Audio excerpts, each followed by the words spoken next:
on commence l'enregistrement, puis on part le cours d'aujourd'hui, qui est la révision théorique sur les diagrammes de cas d'utilisation. Fait qu'aujourd'hui, on va vraiment se concentrer sur comment interpréter des diagrammes de cas d'utilisation. On n'ira pas, puis on ne retournera pas dans la conception des diagrammes de cas d'utilisation. Ça veut dire qu'on ne parlera pas des descriptions des cas d'utilisation, puis on ne parlera pas non plus des règles des règles de création de cas d'utilisation. On va vraiment aller dans comment est-ce que je peux interpréter, qu'est-ce que ça implique, qui c'est qui est capable de faire quoi, à quel moment, avec des cas d'utilisation déjà préfaits. Fait que pour parler des diagrammes de cas d'utilisation, un petit rappel initial, ça sert à quoi les diagrammes de cas d'utilisation? C'est habituellement le premier diagramme que tu vas faire dans la conception d'un nouveau système. Donc, le principe, c'est d'être capable de décrire les différentes actions, okay, les différents cas d'utilisation que le système doit implémenter. En gros, c'est quoi la job qu'il faut que tu fasses en tant que développeur. Puis, de l'autre côté, on va avoir les acteurs. Donc, qui c'est qui sont capables d'initialiser, qui c'est qui sont inclus, qui c'est qui communiquent avec ces interactions-là, avec ces cas d'utilisation-là. Donc, on va avoir le principe d'acteurs qui vont être capables d'interagir avec le système, soit pour activer un cas d'utilisation, soit pour recevoir le retour d'un cas d'utilisation. Donc, la prémisse de comment ça s'écrit, c'est qu'on a une grosse boîte avec un nom. Ça représente le système. Donc, à l'intérieur de cette boîte-là, à l'intérieur du système, on va avoir des cas d'utilisation. À l'extérieur du système, on va voir qui c'est qui peut interagir avec le système, donc les acteurs qui sont autour de ce système-là. Puis, ce qui va se passer, c'est qu'il va y avoir des relations, des associations entre les cas d'utilisation et les acteurs représentés par des lignes. Donc, ça va indiquer qui interagit avec le dit cas d'utilisation du système. Fait que les cas d'utilisation, c'est des ellipses, okay, qui ont un nom à l'intérieur, qui expliquent qu'est-ce que le cas d'utilisation est capable de faire. On a vu que quand on est en train d'en concevoir, il va aussi y avoir des descriptions des cas d'utilisation qui viennent des documents qui viennent expliquer qu'est-ce que le cas d'utilisation est supposé de faire plus en détail. Mais dans le diagramme, on veut garder ça assez simple. Fait qu'habituellement, c'est une petite phrase explicative de qu'est-ce qui se passe. Ensuite, on a le principe d'acteur. Donc, des éléments qui sont externes au système, qui vont être capables d'interagir avec notre système. Donc, soit en tant qu'utilisateur du système, donc qui vont activer différents cas d'utilisation, qui vont vouloir envoyer de l'information à notre système, ou sinon des acteurs qui sont utilisés par le système. Donc, des acteurs qui vont être capables de recevoir des informations de notre système, okay? Donc qui vont être capables de communiquer, mais qui reçoivent une information venant de notre système, que ce soit des deux bords, c'est des acteurs quand même. Dans le diagramme de cas d'utilisation, quelque chose qu'il faut se rappeler, c'est qu'il n'y a pas, dans le lien des relations, les liens des associations, il n'y a pas de sens indiqué. Donc c'est juste une ligne, ça indique pas qui c'est qui communique de quel bord, qui c'est qui commence l'action. C'est pas quelque chose qui est représenté dans le diagramme de cas d'utilisation. Donc les acteurs sont habituellement représentés par des petits bonhommes. Okay? Habituellement, ça va être facile pour représenter des utilisateurs, mais c'est possible que les acteurs soient non humains, okay? Que ce ne soit pas une personne ou une entité physique. Donc ça peut être représenté par un bloc avec un nom à l'intérieur ou sinon une icône quelconque qui est capable de faire ça. On a on a la possibilité d'avoir plusieurs relations en même temps avec le même cas d'utilisation. Donc, le principe, c'est qu'on a notre cas d'utilisation, comme il est présenté ici, puis on va avoir plusieurs liens, plusieurs relations qui viennent avec ça. Donc, ce qu'il faut comprendre, c'est que quand on active notre cas d'utilisation, tous les acteurs qui ont une association vont faire partie de cette utilisation-là. Donc, ici, j'ai mon examen oral, puis j'ai un assistant, j'ai des étudiants, puis quand l'examen oral se passe, ben tout le monde qui est relié va faire partie de cette action-là, de cette utilisation-là. Je ne peux pas mix and match puis décider, ben c'est peut-être l'assistant, c'est peut-être des étudiants. Okay? Non, c'est obligatoire dans le diagramme de code d'utilisation. Tout le monde va faire partie du BAL. Oui, Francisco? Le cas d'utilisation est activé par un acteur, mais aussi le cas d'utilisation pourrait être activé par un événement. Pourrais-tu Exactement. expliquer un petit peu de ça? Ben, ici, le principe, c'est que le cas d'utilisation, OK, il n'y a pas de... Le diagramme de cas d'utilisation ne représente pas les déclencheurs, OK, de ces cas d'utilisation-là. Ce que ça représente, c'est qui c'est qui va interagir avec le cas d'utilisation. Fait que peut-être que c'est l'acteur active quelque chose puis active le cas d'utilisation, ou sinon, ben, le cas d'utilisation peut être un événement interne du système puis qui va communiquer avec un acteur externe. Donc, le déclencheur okay, du cas d'utilisation n'est pas spécifié dans le diagramme de cas d'utilisation. C'est ça qui est important de comprendre. Fait que c'est pour ça, mettons, si on revient, mettons, à nos systèmes, si on parle du devoir 1, là, quand on parlait de la bibliothèque, on avait un système de notification qui envoyait des notifications aux clients, ben l'événement de notification était à l'intérieur de notre système, puis comme il s'auto-déclenchait, là, tu sais. Mais on avait quand même une relation avec le client, ok, parce que ben, il allait recevoir une notification, mais c'est pas lui qui allait le déclencher, tu sais. Fait que la notion de déclenchement, de qui c'est qui active le cas d'utilisation, c'est pas quelque chose qui est représenté. Fait que nous autres, quand on voit une relation, c'est juste, ben, ça va communiquer durant la relation. Est-ce que c'est lui qui commence? Est-ce que c'est lui qui reçoit? C'est pas spécifié. Habituellement, il va y avoir justement une représentation de ça. Il y a une nomenclature, mais c'est pas une nomenclature qui est utilisée dans la syntaxe du diagramme. Fait qu'habituellement, on va dire que quelqu'un qui est l'acteur primaire ou l'acteur actif hein, va représenter celui qui va avoir le lien principal pour primaire. Puis actif, ben, ça veut dire que c'est lui qui l'a lancé le cas d'utilisation. Mais c'est une nomenclature qui n'est pas représentée dans le diagramme. Fait que quand tu regardes juste le diagramme, tu peux pas interpréter ça tout seul. OK. Fait que on a le principe des cas d'utilisation, les petits ellipses, on a les acteurs et on a donc les associations, les relations qui sont représentées par un lien droit okay, binaire. Donc l'association, la relation, il faut que ce soit une ligne qui va d'un cas d'utilisation à un acteur. On n'a pas le droit de bifurquer la ligne, on n'a pas le droit de faire des choses funky, c'est de 1 à 1. On a dans la relation la possibilité d'avoir des multiplicités, la cardinalité okay, de la relation. Donc ici, sur l'exemple suivant, ben, on a les étudiants okay, qui nous dit qu'on a de 1 à 3 étudiants qui va être interpellés dans l'examen oral. Okay, donc on est capable de mettre une cardinalité sur un des rebords, comme on a vu plusieurs fois à ce point-ci, pour dire le nombre, sinon par défaut c'est 1. On a des relations spéciales okay, qui ne sont pas une relation simple avec juste la ligne pleine, pas de flèche. Donc, on a deux relations spéciales. On a la relation d'inclusion, donc le include, qui me permet de prendre un diagramme, un cas d'utilisation, puis de dire, quand j'exécute ce cas d'utilisation-là, après avoir fait le cas d'utilisation ou durant mon cas d'utilisation, je vais aussi avoir le comportement d'un deuxième cas d'utilisation. OK?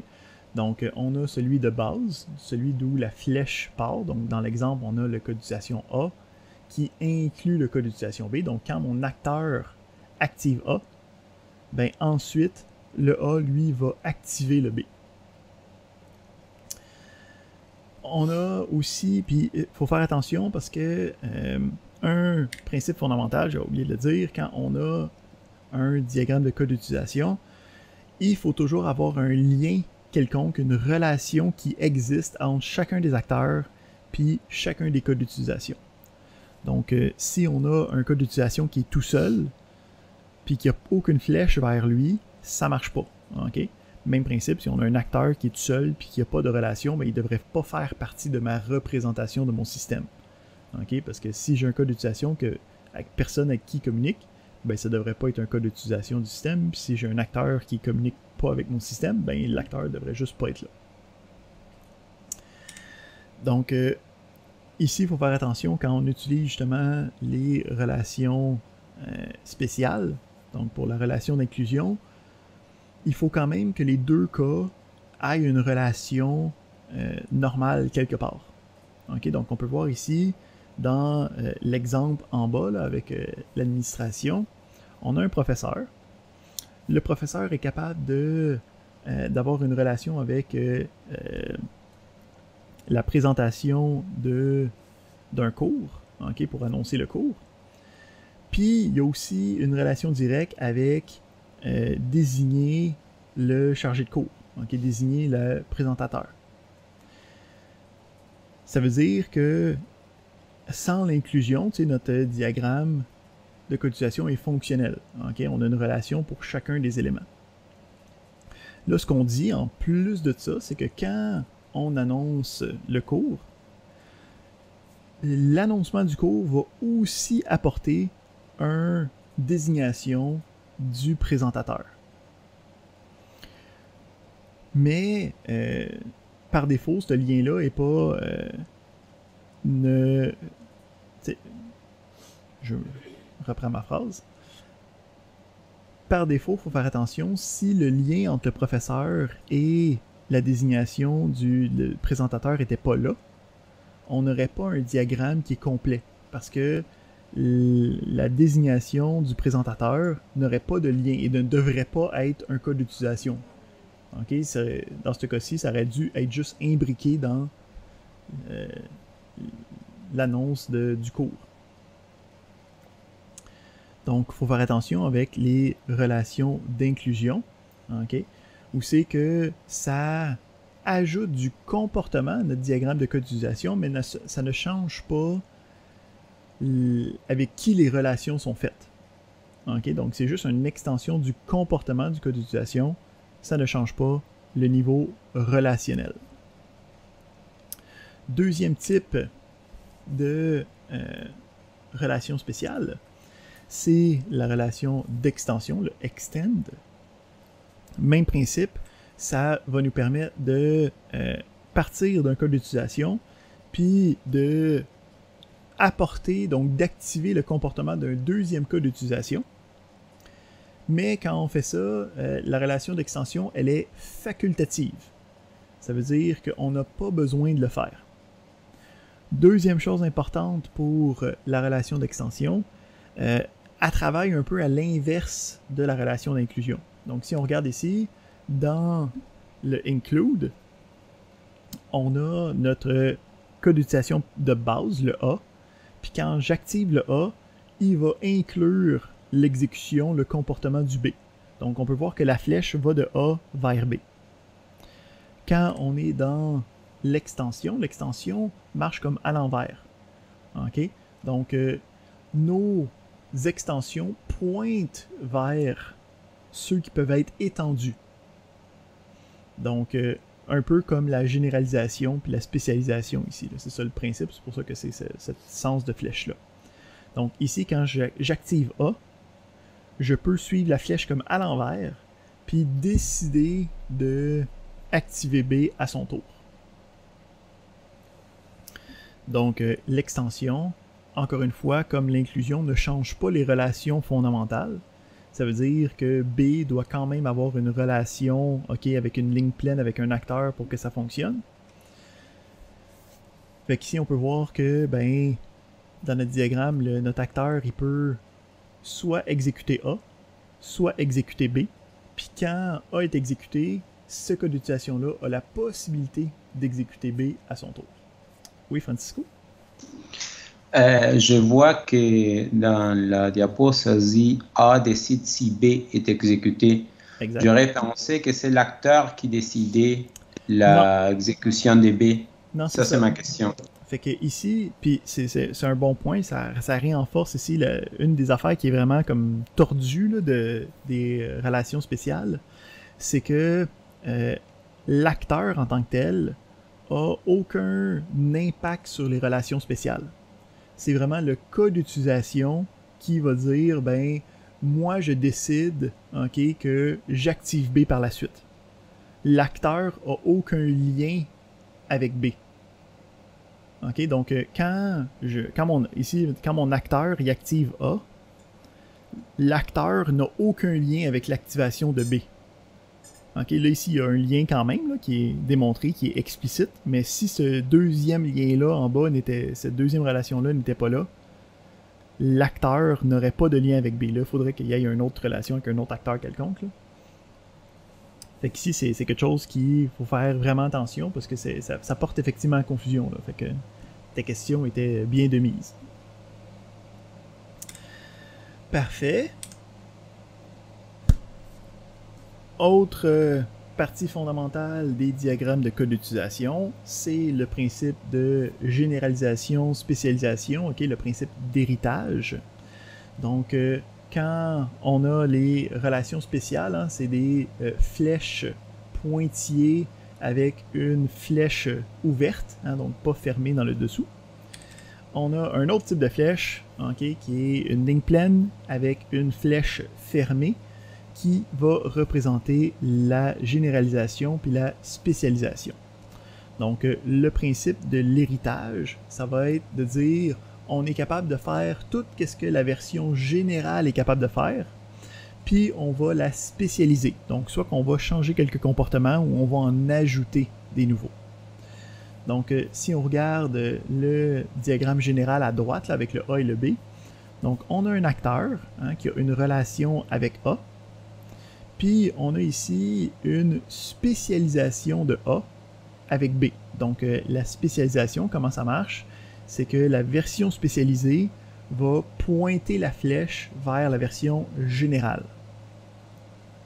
Donc, qu'est-ce que ça l'implique, ça? Ben, c'est que quand on hérite de quelque chose, c'est qu'on hérite de tout ce qu'il est capable de faire. Donc, le diagramme représenté avec A et B est un diagramme correct de code d'utilisation parce que B va hériter de la relation qu'il y a avec l'acteur qu'il y avait avec A. Okay? Donc c'est comme si on avait un lien implicite okay, qui va vers B. Fait qu'il faut faire attention parce que quand on va ajouter des liens à notre spécialisation, ça représente un nouveau lien de communication. Ok, fait qu'il faut faire attention. Si on avait eu un lien entre l'acteur et le B, ce que ça l'aurait représenté ici, c'est que quand je voudrais activer B, il faudrait avoir deux liens de communication entre l'acteur et notre code d'utilisation. Parce que il y en aurait un entre l'acteur et B, puis il y en aurait un avec l'héritage de A et l'acteur. On va aller voir des exemples tantôt, là, si c'est un petit peu flou. Là. C'est pour ça qu'on fait des exemples théoriques aujourd'hui. Dernier point important par rapport à l'héritage, c'est la possibilité d'abstraction. Mais avant ça, oui, Francisco? Est-ce que tous les cas d'utilisation générale sont abstraits? Non. Donc, par défaut, ils ne le sont pas. OK? Donc, par défaut, ce n'est pas abstrait. Il faut le spécifier quand ce l'est. Donc, c'est pour ça qu'on a les accolades avec le mot-clé abstract, qu'il faut qu'il soit ajouté pour indiquer que c'est abstrait. Donc, justement, c'est ça la dernière chose qu'on voulait parler avec la généralisation, c'est la possibilité d'avoir une version générale qui est abstraite. Donc, quand on veut avoir quelque chose qui est abstrait, c'est obligatoirement la version générale. Ok, je peux pas avoir des choses spécifiques qui sont abstraites. Puis le principe de quelque chose qui est abstrait, c'est de dire cette affaire-là, parce que le principe de la généralisation, c'est de dire j'ai plusieurs éléments communs à mes objets ou à mes éléments, Puis je vais avoir comme une version commune qui va regrouper ça pour pas avoir à copier les différents éléments. Ben, si cette représentation des éléments abstraites ne peut pas représenter un élément réel, ok? Donc, je dis que j'ai des enfants puis des adultes, ok? Puis les deux ont des traits communs en étant une personne. Ben, je peux pas dire ça, c'est une personne spécifique. Je veux juste être capable de dire ça, c'est un enfant ou ça, c'est un adulte spécifique. La personne va pouvoir être abstraite. Ouais. Oui, Francisco. Ça veut dire que dans le dessin qu'on a là, dans la diapositive, ça fait pas de sens. Parce que si j'ai annonce event abstrait et que j'ai seulement une spécialisation, ça ne sert à rien. Je devrais enlever les cas abstraits parce que ça ferait du sens si j'avais un autre diagramme de cas spécialisé. C'est correct? Totalement. Habituellement, avec l'abstraction, il va y avoir au moins 2 spécialisations. Sinon, ça veut pas dire grand-chose qu'il y a une version abstraite. Si tu le vois, ok, dans du code quelque part, capote pas. Habituellement, c'est de la conception pour être capable d'étendre plus facilement quelque chose. Comme c'est possible que tu le vois puis que ça fasse du sens dans le sens que on se prépare à avoir d'autres spécialisations facilement. Parfait. On a la possibilité d'avoir de la généralisation, de la spécialisation aussi au niveau des acteurs. Okay? Donc c'est le même principe. On a la flèche qui pointe vers la version générale, puis on hérite de tout ce qui est la version générale est capable de faire. Donc si on regarde notre exemple en haut à droite pour bien comprendre qu'est-ce qui est possible, ben on a un acteur généralisé, okay, qui est le B. Le B est capable de communiquer avec Y, à cause de sa relation directe avec. Puis après ça, on a une spécialisation de notre acteur B avec le A. Okay? Puis lui va hériter de tout ce que B est capable de faire. Fait qu'automatiquement, A est aussi capable de communiquer avec Y. Puis en plus de ça, le A a sa propre relation avec X. Donc, on peut dire que notre acteur A est capable de communiquer avec Y et X. Notre acteur B, lui, est seulement capable de communiquer avec Y. Donc, vous allez voir, c'est ce genre de questions-là qu'on va vous poser dans la partie théorique sur les diagrammes de code d'utilisation. Avec un diagramme quelconque, dites-moi qui c'est qui est capable de communiquer avec qui. Donc, c'est ça le genre de questions qu'on va poser. La généralisation est beaucoup utilisée pour contourner ou adapter une contrainte qu'on avait parlé tantôt. Donc, si on regarde l'exemple en bas à gauche, okay, avec l'administration, on a notre code d'utilisation, okay, qui est le query, puis on a 2 liens, okay, avec ce query-là. Fait que ça, ce que ça veut dire, ce qui est impliqué avec ce diagramme-là, c'est qu'à chaque fois que je vais faire le query, ça va communiquer avec un professeur puis un assistant. J'ai pas le choix, c'est pas l'un ou l'autre, c'est les deux obligatoirement. Donc quand on a 2 liens, ça veut dire qu'il y a 2 niveaux de communication qui sont ouverts à chaque fois que j'utilise le code d'utilisation. Mais si c'est pas ça que je veux, si c'est plus, non, je voulais représenter que c'est un ou l'autre qui est capable de communiquer, juste une fois, ben on peut regarder la version de droite, okay, qui va utiliser la généralisation pour avoir une version généralisée qui va représenter soit le professeur, soit l'assistant, puis que juste un lien de communication va être présenté devant le code d'utilisation. Ici, pour bien représenter le système, on dit que ben, c'est des associés de recherche, mais dans notre système, on a juste des professeurs puis juste des assistants. Okay? Fait que l'associé de recherche n'est pas une vraie classification, donc la généralisation est abstraite. Ça veut dire que ça représente l'élément commun des deux, mais ça ne peut pas être quelqu'un qui est juste un associé de recherche. Il faut obligatoirement que ce soit une des versions spécialisées. Parfait. Fait que on a les codes d'utilisation, ça c'est correct. Ici, point important, dans les questions que je vais vous poser, je vais toujours partir de la norme ok, pure et simple. Ça veut dire que dans la norme UML, chacune des relations va être explicitée à chaque fois. Okay? Il n'y aura pas jamais de relation implicite. Okay? Il va avoir des relations héritées, là, mais il va toujours avoir, s'il y a besoin d'avoir une relation, mettons avec le Y ici, là, on n'aura pas une version simplifiée qu'on aurait pu utiliser comme à droite. Là. Ça va toujours être la version explicite comme à gauche. Sinon, je pense que c'est ça qui arrive pour notre petit retour. Donc, on a notre système. À l'intérieur du système, on a des codes d'utilisation. À l'extérieur du système, on a des acteurs qui peuvent interagir avec le système. On a des associations, des relations qui sont des lignes pleines, pas de flèches entre les différents codes d'utilisation et les différents acteurs. Chaque code d'utilisation doit au moins avoir une relation, chaque acteur doit avoir au moins une relation. On a la généralisation qui va me permettre d'hériter de différentes relations, okay, que ce soit au niveau des codes d'utilisation, soit au niveau des acteurs. On a l'extension puis l'inclusion qui sont des relations spéciales, okay, qui vont ajouter du comportement à mon code d'utilisation, mais ici il faut faire attention, l'extension puis l'inclusion n'ont aucune répercussion sur les relations possibles qui existent entre mes codes d'utilisation puis mes acteurs. Donc quand je te parle de qui c'est qui communique avec quoi, ben tu peux faire en fait fi de les flèches d'inclusion puis d'extension. Lançons-nous dans notre... Je pense que je t'ai pas suivi dans dans la partie où il y avait une norme UML puis meilleure pratique. Parce que je trouve que c'est un peu ça vient confondant.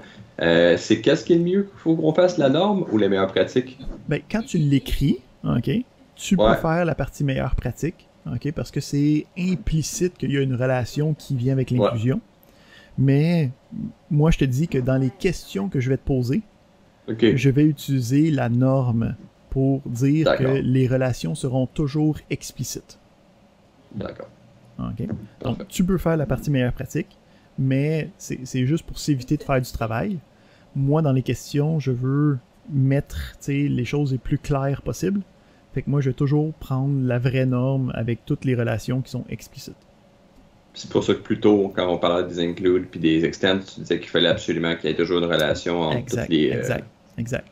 Fait que c'est comme, tu sais, le diagramme de droite, théoriquement, c'est pas un diagramme de code d'utilisation valide, tu sais.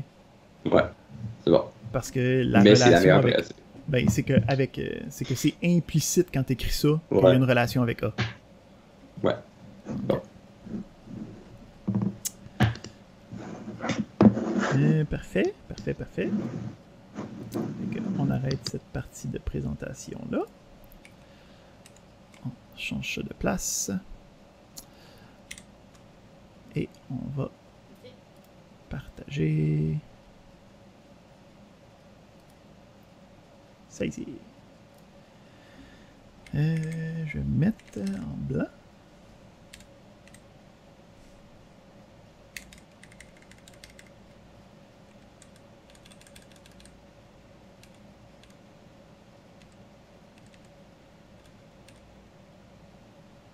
En blanc. Est-ce que vous voyez bien qu'est-ce qui est écrit ici? Oui, je vois bien. Zoomer in peut-être un petit peu. OK. Fait que vous pouvez suivre en passant, parce que ici ça scroll, puis il y a comme plusieurs possibilités, là, fait que vous pourrez scroller sur le document que j'ai linké dans le chat d'aujourd'hui. Fait que pour chacune des questions, on prend quelques minutes pour penser à la réponse, puis après ça, on regarde nos différentes réponses, puis on démontre pourquoi est-ce que c'est la bonne réponse. Fait que on commence avec une première question qui nous dit, bon, on veut modéliser une situation avec la déclaration suivante. Fait que je veux représenter qu'une réparation peut être effectuée par un maître, un stagiaire ou tout autre employé d'un atelier de réparation quelconque. OK? Fait que c'est un atelier de réparation. Notre cas d'utilisation, c'est de faire une réparation, puis on dit ça peut être effectué par un maître, un stagiaire ou tout autre employé. Fait qu'ici, on a 5 diagrammes possibles. Puis, je veux savoir ceux qui sont valides pour représenter cette phrase-là, cette présentation-là. Fait que ici, on a un premier où c'est qu'on a le maître, le stagiaire qui sont des généralisations d'employés qui font des réparations. Même principe ici, on a 2 spécialisations avec la généralisation, mais la généralisation est abstraite. On a ici le maître et l'employé qui ont un lien avec la réparation. On a le stagiaire qui est une spécialisation du maître qui peut faire la réparation. Puis après ça, on a le maître, les autres employés, le stagiaire qui sont tous reliés à la réparation. Fait qu'on se donne un petit genre 2 minutes là, okay, pour y penser. En gros, pour chacun des diagrammes, il faut que tu me dises est-ce que ce diagramme-là est valide ou pas pour représenter la situation. Puis, moi, ça c'est comme la réponse officielle que tu donnais dans l'examen, mais aujourd'hui, on va dire si oui, pourquoi, sinon pourquoi. Fait qu'on se donne quelques minutes pour penser à ça.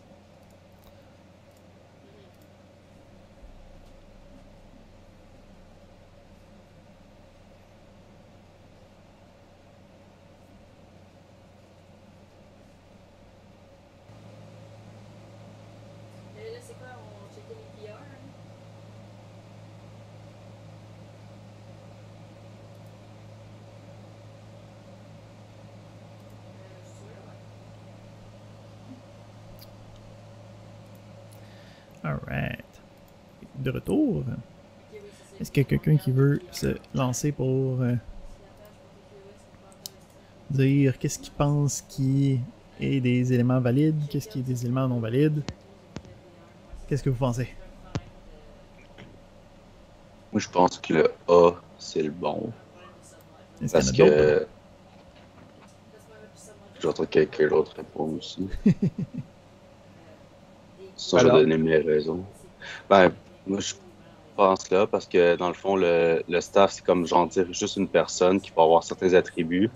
Tu vas avoir le master qui va avoir ses attributs à lui, mais le trainee aussi, sauf que les deux peuvent faire les make repair. Donc, pour ça qu'ils convergent vers le staff. Mm-hmm. Fait que, mettons, si je te dis pourquoi est-ce que le B serait pas bon? Le B, je suis pas sûr, parce que je suis pas sûr de comprendre encore la notion d'abstrait qu'il y a là, parce qu'il est pas vraiment abstrait dans le fond. Ça dépend si tu y mets certains attributs que les deux autres, le master ou le trainee n'a pas. Mais j'hésitais entre là puis le B, j'étais avec le A parce que là, c'est ce que je vois d'habitude. Mm-hmm. Oui, Francisco?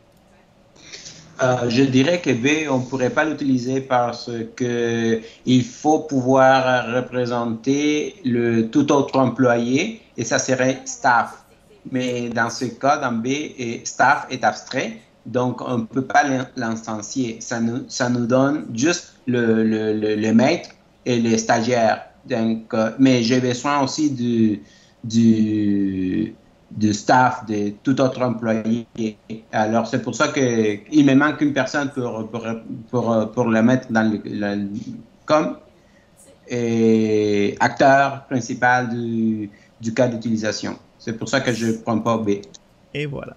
Fait que c'est exact. Donc, c'est vrai que le A est bon, ok, parce que ça veut dire qu'on a le staff qui peut faire le make repair, ok. On a des versions spécialisées du staff qui est le stagiaire, puis des versions spécialisées du staff qui est le maître, qui peuvent aussi faire les réparations par héritage. Le B n'est pas fonctionnel, parce que le fait que c'est abstract, okay, comme Francisco l'a dit, c'est qu'on ne peut pas avoir une instance, on ne peut pas avoir quelqu'un qui est juste un staff. Mais dans notre présentation ici, on dit que tout autre employé est capable de le faire. Dans le B, ce que ça représente ici, c'est que dans notre emplacement de réparation, il y a seulement des maîtres puis il y a seulement des stagiaires. Il n'y a pas rien qui est juste le staff. OK? C'est ça que le abstract implique. Donc, puisque nous, on est capable de dire que d'autres employés sont capables de faire la réparation, ben, effectivement, le B n'est pas valide. Si on regarde C, D et E, pourquoi est-ce qu'il ne serait pas bon?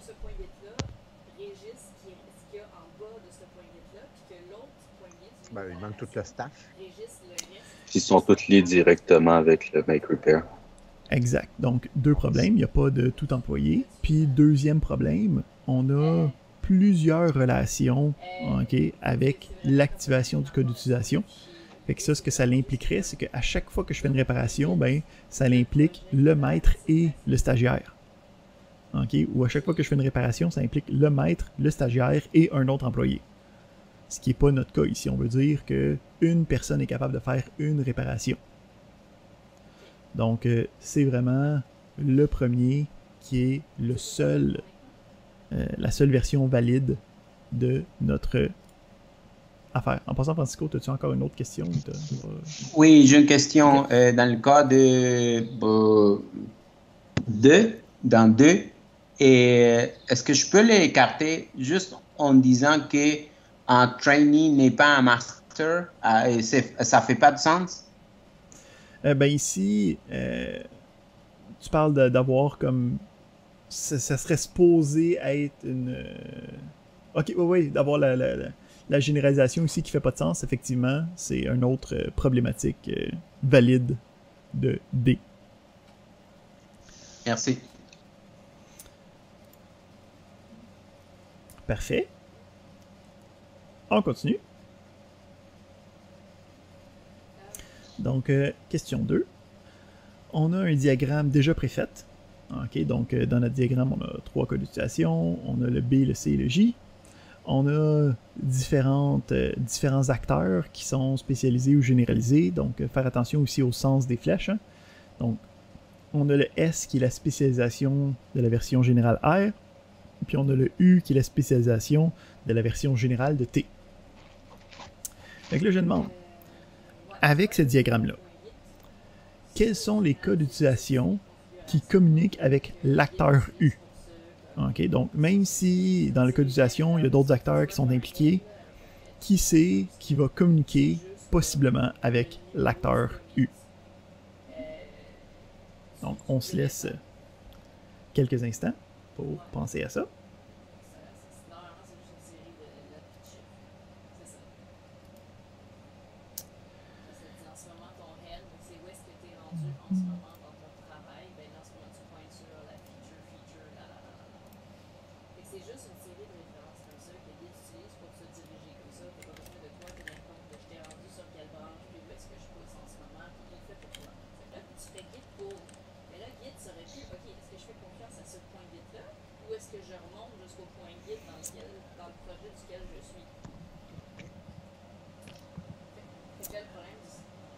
Alright. Donc, t'as-tu une autre question avant de commencer, Francisco, ou t'as encore la main levée de... Oh, alright. Désolé. Ah, pas de problème. Donc, question numéro 2. On a notre acteur U, OK, qui est une version spécialisée de T. Puis, je demande quels sont les cas d'utilisation qui communiquent avec U. B, C, J. C'est trop faible. Mm-hmm. Fait que, pourquoi est-ce que ça serait BCJ? Ben, implicitement, il communique. Ben, de un, parce qu'il n'est pas abstrait, fait que c'est sûr qu'on peut l'utiliser. Ça peut être un acteur qui peut faire des trucs. De deux, ben, on voit qu'il est relié avec J, on voit qu'il est relié avec C. Puis implicitement, il est relié avec B parce qu'il y a un include énormément dans la norme UML. Avec les normes UML, on le relierait avec. Non. Fait que ici, c'est ça que faut faire attention, OK? Il n'est pas relié à B. OK. OK? L'inclusion, OK, c'est un changement du comportement au niveau du cas d'utilisation, OK? Mais ça n'a pas un impact sur les relations, sur les associations principal du diagramme. Fait que ça veut dire que le U, ok, il va activer le C. Le C, lui, va décider s'il active le B ou pas, mais le B ne va jamais communiquer avec U. Ok, donc c'est pour ça que c'est cette question-là qui est tout de suite au début, là, c'est pour bien mettre ça au clair, là, que les relations spéciales d'inclusion puis d'exclusion ne sont pas des liens de communication comme les relations normales. Ok, donc j'ai pas ça veut dire que j'ai pas compris tantôt à la fin quand je t'ai reposé la question parce que c'était un peu ça ma question. Puis, bref. Ben c'est ça, c'est que ici, là, le fait qu'en plus c'est avec le B, ok, ça fait en sorte que ça marche, là, tu sais, tous les diagrammes ont une relation explicite. Ok? Fait que ce que on représente ici, c'est que en tant que diagramme UML pur, ok, pas de meilleure pratique, on n'a pas de lien avec le B et le U, donc il n'en existe pas. Ok? C'est pour ça que je vais être très clair sur toutes les questions. Ça va être le diagramme UML pur, ok, de la norme. S'il n'y a pas de lien pas de flèche, c'est qu'il n'y a pas de relation entre les deux. Excellent. On apprend des choses, on fait pas des... On apprend des choses pour qu'à l'examen, on fasse pas ces erreurs-là. Oui, Francisco? Pour les cas d'utilisation J, oui, il faut 2 personnes qui exactement, participent. il y a 2 liens de communication. Alors, les choix sont, je pourrais avoir 2 fois T, je pourrais avoir T, un T et un U, et je pourrais avoir juste ça. Alors, 2T ou TU, c'est correct? Non. Donc, TU, effectivement, c'est possible, mais il faut faire attention, tu ne peux pas avoir 2T. OK? Parce que le principe, c'est que c'est les spécialisations qui sont... Tu sais, c'est un U, c'est un T, mais un T, ce n'est pas un U. OK? Donc, c'est tout le temps les spécialisations qui ont plusieurs rôles possibles. Fait que ici, ce qu'on a avec le J, OK? Donc, ce que Francisco apporte ici, c'est de dire, OK, ben ici, mettons, on change de question, là, tu sais, puis on dit, c'est quoi qui c'est qui va être capable de... Quels sont les acteurs qui vont être en communication quand j'active J? Hein? Fait qu'on peut voir que, ben ici, on peut avoir T et U, c'est possible. Mais on a aussi U et U encore, à cause que notre U a hérité de la relation de T. Fait que les 2 choix possibles, c'est T et U ou U et U. Parce que le U, c'est la version spécialisée qui peut prendre la place de T. Mais on ne peut pas avoir 2 T parce qu'il y a un des liens qui est sur la version spécialisée. On est obligé d'avoir une version spécialisée. On ne peut pas avoir 2 fois la version générale.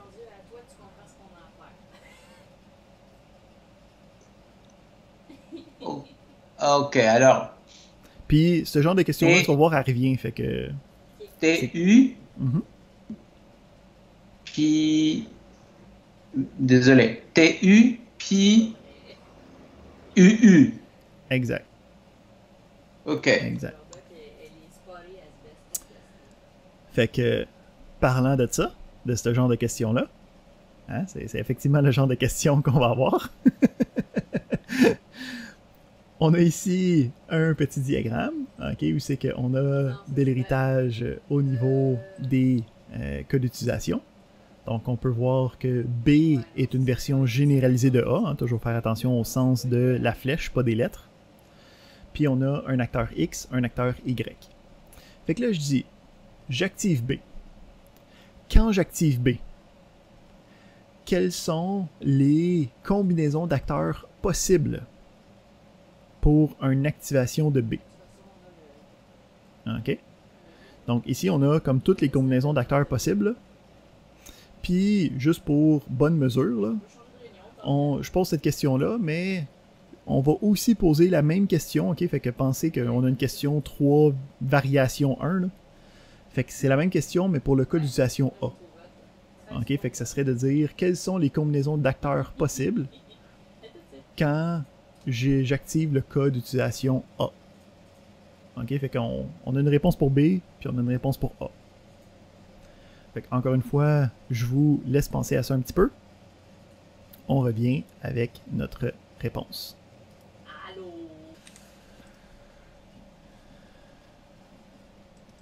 Alright.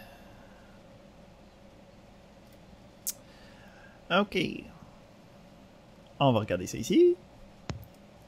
Donc, on veut savoir, en premier lieu, quelles sont les combinaisons d'acteurs possibles pour l'activation du code d'utilisation B. Qui c'est qui se lance là-dedans? Francisco? Oui, je pense que c'est mon tour maintenant. Mm-hmm. Je dirais seulement X. Effectivement. Donc, celui-là était assez simple. On a juste le cas, c'est qu'on a une spécialisation. La spécialisation n'a pas d'impact sur la version générale. Donc, lui, ben, le seul lien qu'il y a, c'est avec X. Donc, le seul cas d'utilisation, la seule combinaison d'acteurs possible, c'était avec le X. Parfait. On avait dit, on va faire tout de suite aussi les combinaisons d'acteurs pour le cas d'utilisation A. Donc, quelles seraient les combinaisons d'acteurs possibles qui viendraient avec le cas d'utilisation A? Là, ici, ça se corse un petit peu. Est-ce qu'il y a quelqu'un qui veut se lancer pour notre cas d'utilisation A?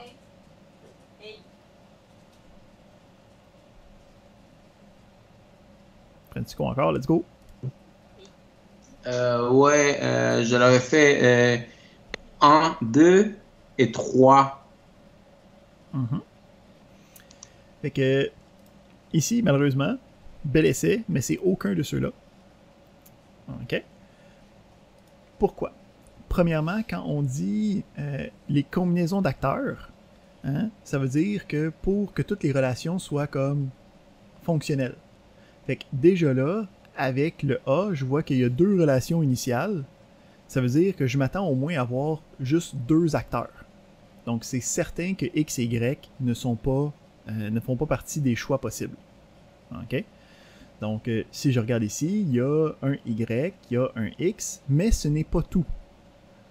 Parce que quand on a une spécialisation, donc A est une spécialisation de B, puis ben B a aussi une relation qui va être irritée par A. Fait que ce que ça implique, c'est que cette relation-là ici, cette association-là, va aussi être implicitement avec A. Puis ce deuxième lien-là, c'est une autre association qui n'est pas celle qui est héritée. Fait que ici, pour notre cas d'utilisation A, ça va communiquer avec Y, ça va communiquer avec X, puis ça va communiquer avec X une deuxième fois à travers l'héritage qu'il a reçu de B. Fait que notre bonne réponse, et la seule bonne réponse dans ce cas-ci, c'est le 7, qui serait X et Y.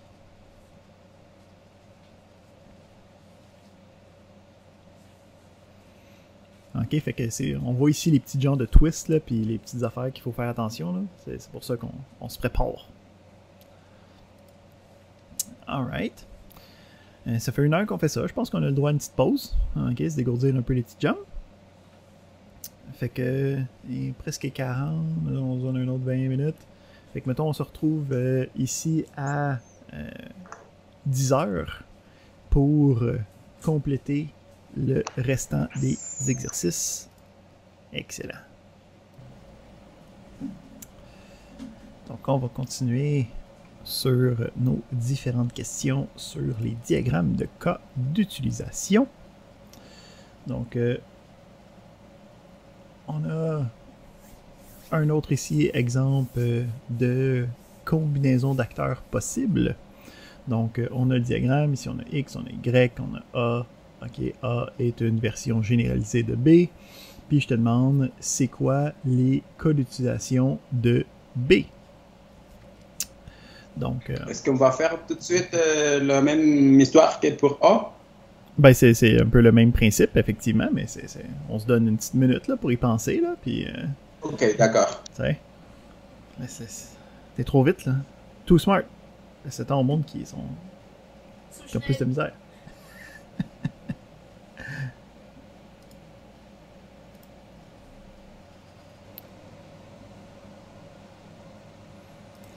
Alright. Fait que, quel acteur communique quand on active B?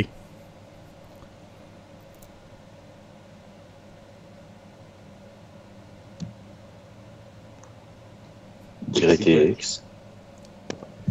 Excellent! Donc, on a pris qu'est-ce que on a vu au dernier numéro, en sachant que B, bon, est directement connecté à Y.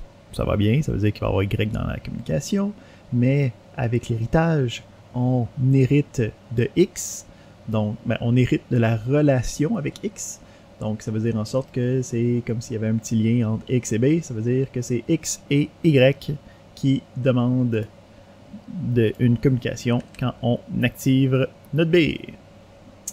Excellent. Alors, ça veut dire seulement le cas 3, la réponse 3? Exact. Ok.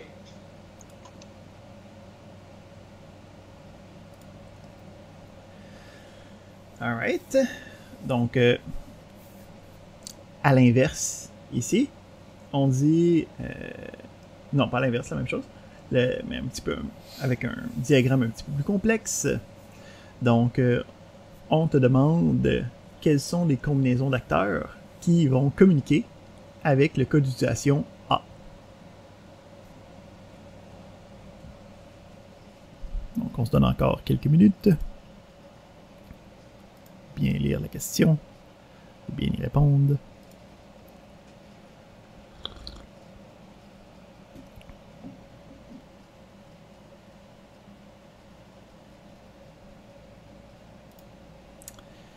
Excellent. Donc, si on se demande qu'est-ce qui communique avec A, vous me répondez tous ensemble. RDS. Je dirais le 1 et le 2. Ouais, ça, là. Faut faire attention à notre réponse. Hein? Parce que, est-ce que c'est R ou S ou c'est R et S? Hein? Donc, Oui, ce n'est pas pour 4. OK. La réponse, Ok. effectivement, 1 et... Ben, c'est 1, 2. 1, Donc, c'est 2. R ou S. Ok. 4 et 4T. Oui, parce que ça prendrait 2 acteurs et c'est pas le cas. Exactement. Si, mettons, on voudrait voir une version alternative de ça, c'est... On pourrait demander qu'est-ce qui communique... quel acteur communique avec K?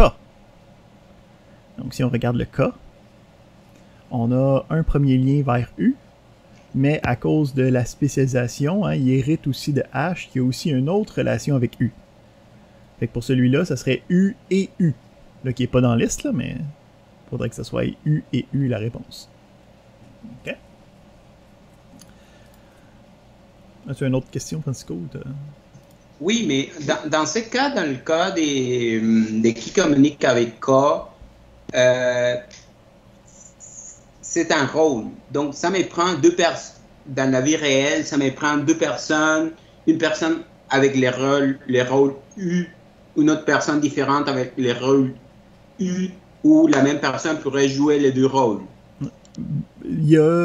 Ça pourrait être la même personne qui joue les deux rôles. OK, donc il n'y a pas de définition de qu'est-ce que ça implique d'avoir deux liens de communication. Mais le principe, c'est que ces deux lignes de communication-là vont échanger des informations qui ne seront pas la même chose. T'sais. Mais ça pourrait être le même acteur, ça pourrait être la même personne, ça pourrait être le même serveur. Il n'y a pas de limitation dans le diagramme de code d'utilisation pour ça. Excuse? Oui. On pourrait ça regarder pour G, dans la question certainement. 6? Ici, si on demande c'est quoi les acteurs qui communiquent dans le code d'utilisation G, ben c'est la même réponse que pour A. OK? Parce que le principe, c'est que A, c'est la spécialisation de G, puis A a aucun élément, aucune relation additionnelle. Donc, ça va être les mêmes. Ici, faire attention encore, le extends a aucune incidence sur les relations primaires, là, les liens directs. Okay? Donc, la relation spéciale extends ne change pas les liens de communication durant les interactions. Okay. Parfait. On y va. Même principe, mais de l'autre bord. OK? Puis on dit avec quel cas d'utilisation est-ce que l'acteur U va-t-il communiquer? Donc, ça se peut qu'il y ait d'autres acteurs qui soient impliqués dans des cas d'utilisation, c'est pas grave, je veux juste savoir avec qui U va pouvoir communiquer dans ce diagramme de cas d'utilisation-là. On se laisse une petite minute. Alright. Fait que si on se demande ça, qui c'est qui peut communiquer, quel cas d'utilisation va communiquer avec notre acteur U? Les réponses sont... C'est un drum roll, là, je suis désolé.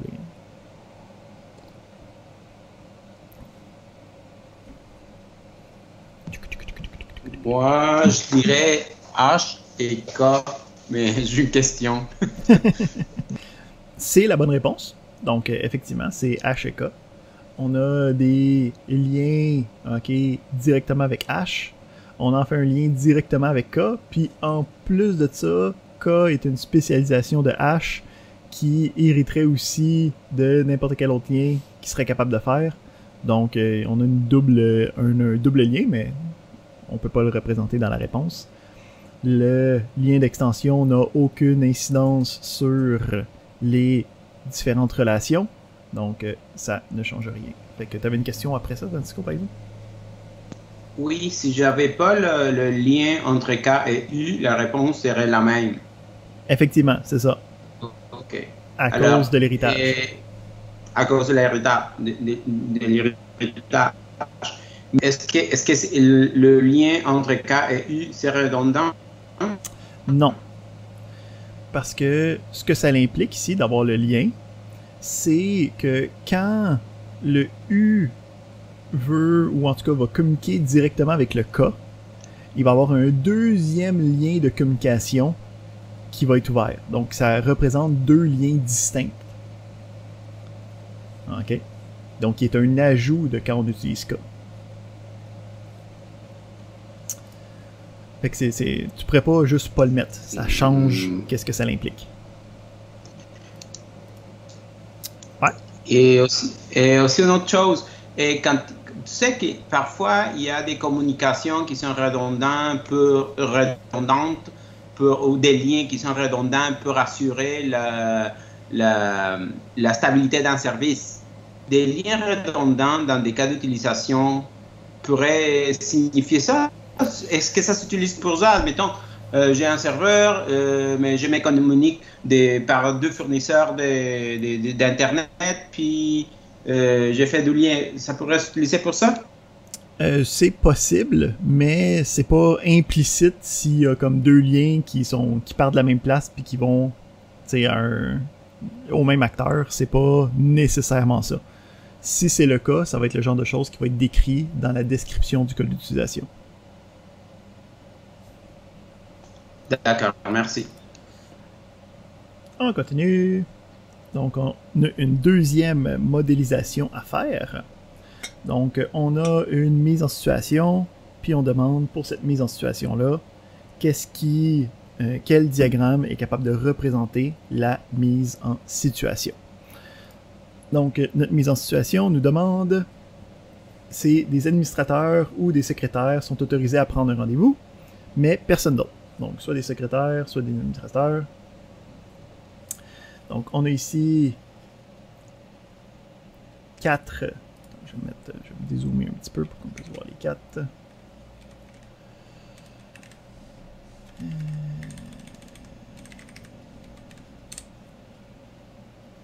Pour qu'on puisse voir les 4. Donc, on dit des rendez-vous peuvent être pris par soit des administrateurs, des directeurs ou des secrétaires, mais personne d'autre. Donc, on a ici 4 diagrammes différents, puis on se demande quel diagramme représente notre problématique.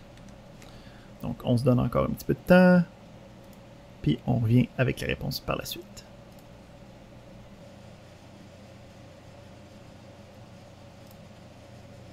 Alright. Fait que, quelle version des diagrammes représente notre mise en situation? A. Pourquoi? Ben, on demande que ce soit que l'administrateur ou son secrétaire soit autorisé à prendre des rendez-vous. Ben, j'hésitais entre A et j'hésitais entre le C, mais en même temps, le C impliquerait que les deux soient toujours en train de faire les actions en même temps. Exact. Ici, effectivement, le C, puis en fait le D aussi, la problématique, c'est qu'à chaque fois qu'il faudrait prendre un rendez-vous, il faudrait que ce soit la secrétaire et l'administrateur qui prennent le rendez-vous, ce qui ne marche pas. Puis, on a le A qui me permet de faire juste une relation pour prendre le rendez-vous. Puis, pourquoi est-ce que c'est le A puis pas le B? Ouais, parce que le B, ça inclurait que le staff aussi puisse prendre des rendez-vous. Exactement. Donc ici, c'est explicite, c'est personne d'autre peut prendre le rendez-vous. Donc, le staff ici est abstrait, on n'a pas de version instanciée de juste des employés. Donc, le staff est représenté soit par des secrétaires, soit par des directeurs, personne d'autre. Donc, c'est bien le A qui représente notre mise en situation. Question numéro 8. On va résumer. Je vais faire... Qu'est-ce que je veux faire, moi? C'est pas ça? Je peux dedans. Ouais, non. Égal, et voilà. Okay. Donc, je redemande quelle combinaison d'acteurs communique avec le code d'utilisation B dans ce cas-ci. On se donne quelques instants, on devrait commencer à être pas pire avec ça.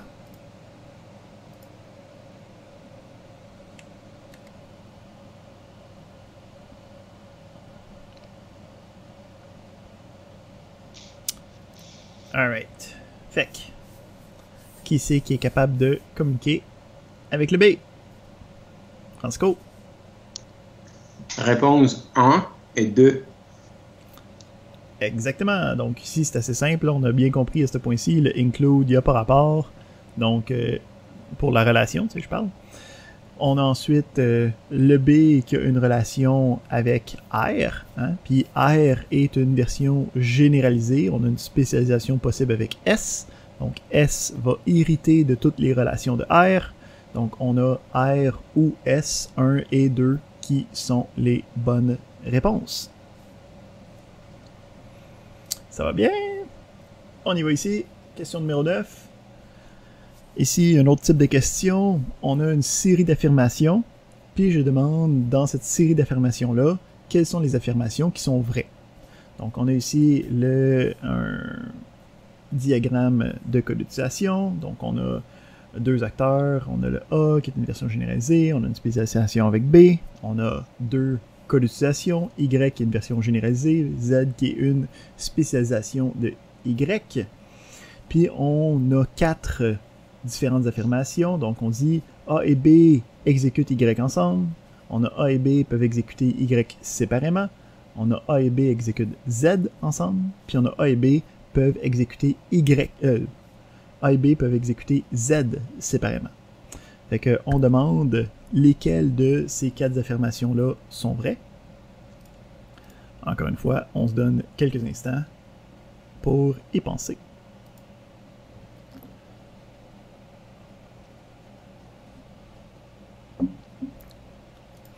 Je vais-tu mettre comme la musique de Jeopardy? Pas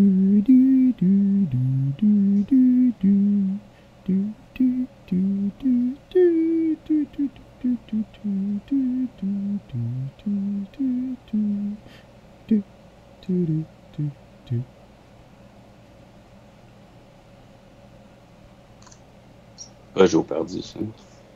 Pas la tune cachée dans les tunes de NES. Il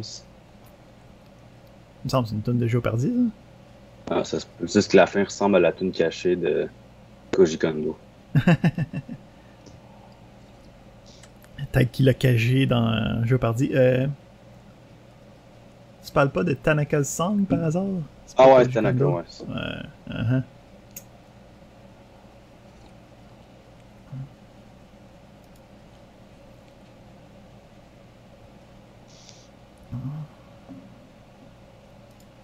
Koji Kondo, lui, il cache pas rien. C'est ce qu'il fait il fait des tunes qui sont plus longues que qu'est-ce qui sont supposés être utilisés à la place.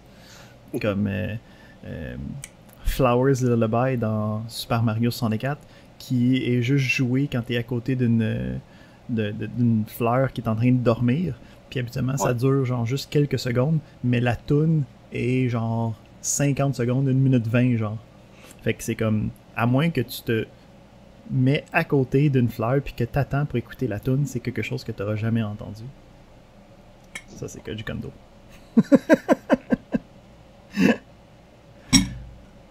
Si la tune répète genre quelque chose comme 50 fois, la tune se modifie aussi après, dans l'intro, je pense.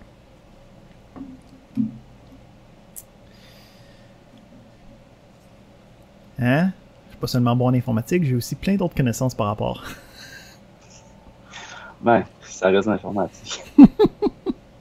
C'est la culture populaire d'informatique. Donc, quelles sont les affirmations qui sont véridiques pour le diagramme à notre question 9? Qui c'est qui se lance là-dedans? 2 et 4. Pourquoi? Hein? C'est toujours là. Ben parce que A n'est pas abstract, donc les deux peuvent faire le Y. Ok, ouais. Pourquoi donc, pas 1? 2, donc A et B exécutent Y séparément. Ok, mais pourquoi pas 1? Ah, j'avoue qu'il aurait peut-être pu le faire ensemble. J'ai pas pensé qu'il pourrait le faire pas, en main à la main. moi, je pose des questions, là. Ok? Ben peut-être, donc, mais non, je pense pas qu'ils peuvent le faire ensemble. Qu'est-ce que ça prendrait pour que ça soit ensemble? Ça prendrait un abstract. Non. Ici, si non, on voudrait qu'ils le fassent ensemble, hein, s'il faudrait que ce soit A et B, il faudrait qu'il y ait 2 liens de communication. Ouais, c'est ça. Ok, donc il faudrait qu'il y ait 2 liens qui partent de soit Y, soit Z, en tout cas une version quelconque, là. Ok? Donc ici, on a juste un lien qui part de Y. On a juste une relation qui part de Y. Fait que c'est certain que c'est juste un acteur qui va être relié à ça, parce que les relations, c'est un lien binaire. Tu sais, là, c'est 1 à 1. De 1 code d'utilisation à 1 acteur. Fait que c'est pour ça que le 1 et le 3 ne marchent pas. C'est parce qu'on ne peut pas dire que A et B exécutent quelque chose ensemble, parce qu'on n'a pas 2 liens de relation qui existent dans notre diagramme en ce moment. Oui, Francisco? Je n'étais pas confortable avec le mot peuvent parce que ça ouvre la possibilité à la négation de ça. Donc, j'aurais pensé que 2 et 3 devraient dire A et B doivent, ou oui, c'est ça, exécuter séparément. Parce que peuvent. Ben ici, c'est la question dit lesquelles des affirmations sont vraies. Donc, ça veut dire, premièrement, il y a un S dans lesquels, là, ok? Donc, c'est pas c'est quoi l'affirmation qui représente exactement la situation. C'est lesquelles qui peuvent être vraies, tu sais, lesquelles qui sont possiblement, tu sais, que je pourrais dire puis que ça peut arriver. Donc, qui peuvent exécuter séparément, c'est quand même correct. T'as raison. Oui, c'est compatible avec la question. C'est ça. Puis le 4. Si, exactement. Si la question disait laquelle des affirmations représente exactement la situation du diagramme, effectivement, là, on pourrait comme commencer à dire il n'y a aucune réponse qui est bonne, qui n'est pas le genre de choses que je vais vous faire, là, je vous avertis, je suis pas ce genre de personne-là. Donc, ici, 2 et 4. Parce que, bon, avec Y, on a le lien qui est avec A, puis on a ici la spécialisation qui hérite de A, donc qui hérite de la même relation.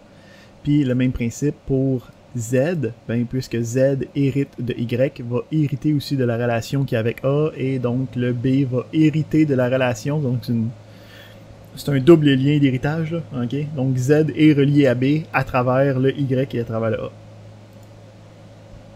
Parfait. Une petite dernière.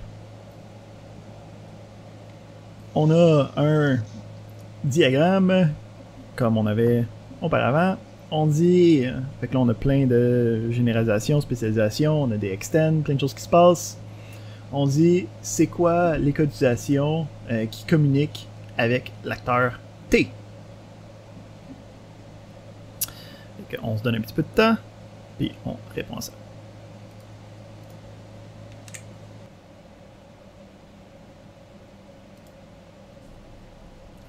Est-ce qu'il y a quelqu'un qui veut se lancer dans cette dernière réponse?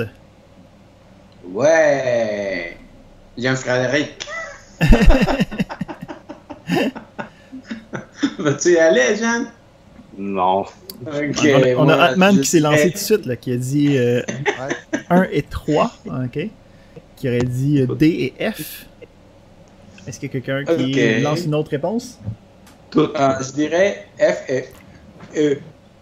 Donc 2 et 3.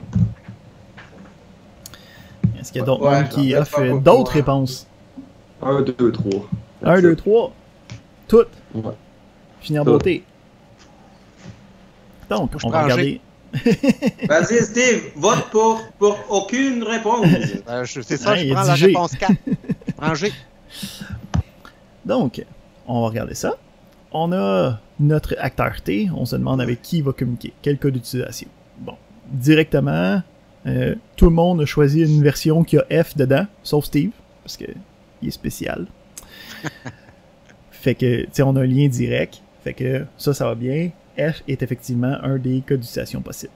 Bon, ensuite, on pourrait penser ici que D fait partie de ça, mais le extend, on a dit que ça ne change pas les relations possibles, ok? Ça change le comportement du code d'utilisation, mais ça ne change pas les liens de communication des relations. Donc, quand on voit des flèches pointillées, là, on peut faire à semblant que ça n'existe pas quand on parle des lignes de communication. Fait qu'il n'y a rien qui est ici. Ensuite, on a notre T qui est une spécialisation de R. Donc, en étant une spécialisation de R, ça va hériter de toutes ces relations que lui y a. Donc, R, lui, il est capable de communiquer avec le E. Donc, ça fait en sorte que la spécialisation, ici T, est aussi capable de communiquer avec le E avec sa relation d'héritage. Puis après ça, ben, on a ici un S qui a une relation, mais ça ne change rien par rapport à T parce que T, c'est une spécialisation de R. Puis S, c'est aussi une spécialisation de R. Les deux spécialisations, les autres, ils se connaissent pas, là. OK? L'héritage, je marche seulement avec sa version générale. OK? Ici, on a le D, dernièrement, qui est aussi une spécialisation de E. Hein? Fait qu'il faut aussi regarder de ce côté-là. Donc, on a le D qui est une spécialisation... le D qui est une version générale, ouais, c'est ça. Puis la spécialisation, c'est le E. Fait que ce que ça implique ici, c'est que le E a aussi un lien vers S, mais encore une fois, ça n'a aucune incidence sur mon T. OK? Donc, ici, notre réponse finale, c'était qu'on a la relation directe avec le F, on a la relation à travers la spécialisation, à travers l'héritage, à travers R, pour aller voir le E, mais on n'a aucun lien de communication avec le D. Ouais, je me suis planté dans l'héritage du E. C'est ça. Faut faire attention. C'est compliqué.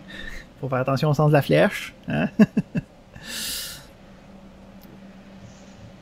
Excellent. Parce qu'effectivement, si la flèche avait été de l'autre bord, ça aurait changé la réponse. Et voilà. Fait que on est maintenant théorisé. Pas terrorisé, hein, mais bien théorisé. Évangélisé. Par rapport au code d'utilisation. Comment est-ce que vous vous sentez? Ça va être ce genre de questions-là, tu sais, dans l'examen. Est-ce que vous vous sentez prête ou prête à être prête d'ici l'examen? Ça semble pas pire. Ça allait bien, je pense, dans les affaires. Peut-être des petites affaires à pratiquer, mais c'est ça. C'est à reviser. C'est ça. Ça va t'en refaire excellent. Ouais, je pense que j'aurais aimé savoir ça, ce genre de questionnaire-là, avant de faire les codes d'utilisation qu'on a fait de notre côté. Je pense que c'est une bonne pratique, du moins. Je suis totalement d'accord. C'est de ma faute. OK? J'avais pas complètement conçu le parcours du cours, m'étant fait donner le cours avec peu de délai. Donc, je le prends complètement sur moi. C'est vrai, ça aurait été vraiment mieux. Mais je dis, en tout cas, du moins, si tu redonnes le cours, non, c'est ça.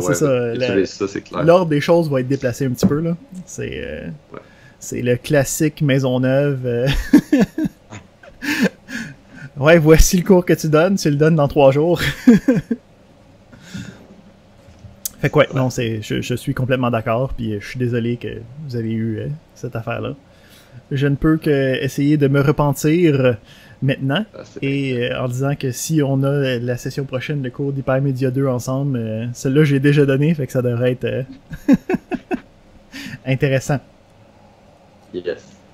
Excellent. Fait que sinon, ben c'est ça pour aujourd'hui. On a fait le tour de la théorie, on a fait le tour des questions. Ce vendredi, on va faire la même chose, mais pour les diagrammes de classe. Donc, un retour sur la partie théorique de la chose, une série d'exercices pour être capable de bien formaliser la théorie. Puis après ça, ça va nous laisser la semaine prochaine pour avoir une pratique pour l'examen, suivi de l'examen théorique, juste avant de partir en vacances. En tout cas, vous autres, là, moi je donne d'autres cours dans d'autres universités, puis dans d'autres établissements d'éducation, mais vous, en vacances. C'est